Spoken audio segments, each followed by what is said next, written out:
to count the number of items you bought in a lifetime that are made in China, that will probably take forever and we'll be here all night long, right? So China is well known to be the place where a lot of our items are being made.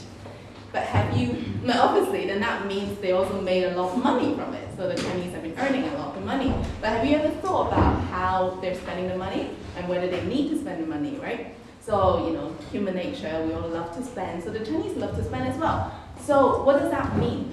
That means opportunity, okay? So how big is this opportunity we're talking about? And, sorry, I think I just spoke a bit too fast. So basically, that's what Angrymoo is all about. It helps non-Chinese business sell to Chinese customers, okay? And then we're going to look at the size of this opportunity here. So 1.3 billion people, and it's the second largest economy in the world. And if you look at this map, this is China. So that little red circle here is one of the provinces. And the GDP of this little circle is the same as Indonesia, which is ranked number 16th in the world. And the two blue ones there, it equals to twice the GDP of Mexico, which is ranked the number 15th in the world. And obviously China is this big. So yeah, so you can see the opportunities there. And better still, the red ones are the more developed areas, and these lighter colors are less developed. So there's still a lot of growth there, and GDP, pretty standard. So why would the Chinese want to buy non-Chinese products, right? Because Chinese stuff is cheaper.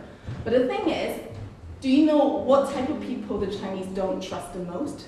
It's the Chinese. So we won't use our own products if we have the money, really.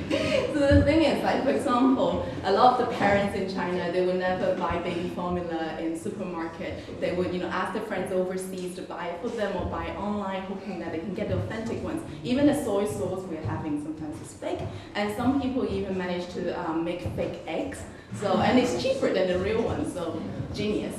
So lack of trust in local offerings, plus a lot of wealth, and that gives us a lot of opportunities. So, but why isn't everyone selling to China already? Obviously, there are cultural differences and there are language barriers, and often it's associated with high cost, because people think if you want to sell to China, you have to go to China, you have to set up a physical entity, you have to do this and do that. It's expensive, it's high risk, and it's just not worth it, right? But cultural differences and language barriers are still here today. But what has changed? Technology. And also people move around more, and the Chinese travel to the West more, tourism. So the number of Chinese internet users is the same size as the population of Europe. And in the past decade, e-commerce has grown significantly in China. And China is now the epicenter of mobile web development, e-commerce, sharing economy. It's quite sexy now, which is quite surprising. And people love buying online, and they expect really quick services, and people are happy to try anything. And that has made it easier for businesses to reach Chinese consumers, and that's something we haven't seen, that we didn't see before. And nowadays you can just put your product on a cross-border e-commerce site and you can reach millions of Chinese consumers. But what's the problem now? There are actually a lot more service providers, professional services and platforms trying to help non-Chinese businesses sell to Chinese customers. But there are too many choices. All the information is everywhere, it's scattered, it's too disorganized. And what my business wants to achieve, what Angrymoo wants to be, is to be the knowledge hub, to be the first port of call, and to create a community of businesses with a shared interest in selling to China. So, what it's all about, this is what I want to build, a portal, a platform where people can use to find the relevant professional services that can help them sell to China. So be it digital marketing, export advice, due diligence, whatever, and then find Chinese partners. So for example, if I'm a travel agency, I would want to find out what Chinese websites are relevant to me. So I can list my services on the biggest Chinese travel platform, and Chinese people can search for my service. When they come to England, they can use me, but obviously not everyone would know which website to use or which partners to work with. And then competitor research, you can see, companies in your industry, how and what they're doing in China. And people have to log in so that I can get the email and stuff like that.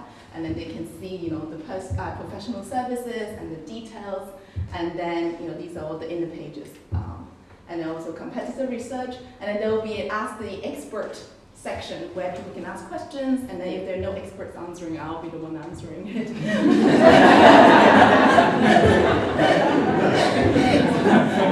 I'll be quick. Okay, stage 1 needs to attract lots of traffic. Stage 2, that's when I make the money, but this is going to take a while. So the website's still being built, and hopefully by the end of September it will be built, and then by the end of October I can get, create a beta version where there's enough information up there, and then by the end of this year, enough traffic. And then monetization will be through, service providers paying listing fees, advertising, referral fees, and maybe my own offerings as well. Why me? Obviously I'm Chinese. That's not a good enough reason.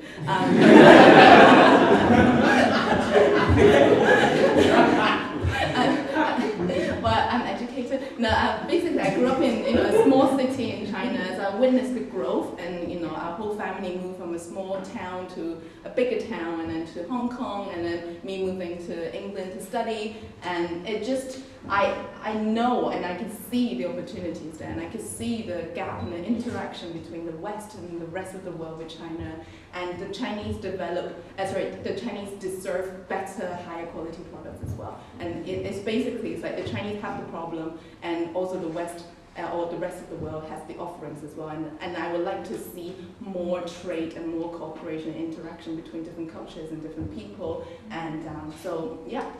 And thank you.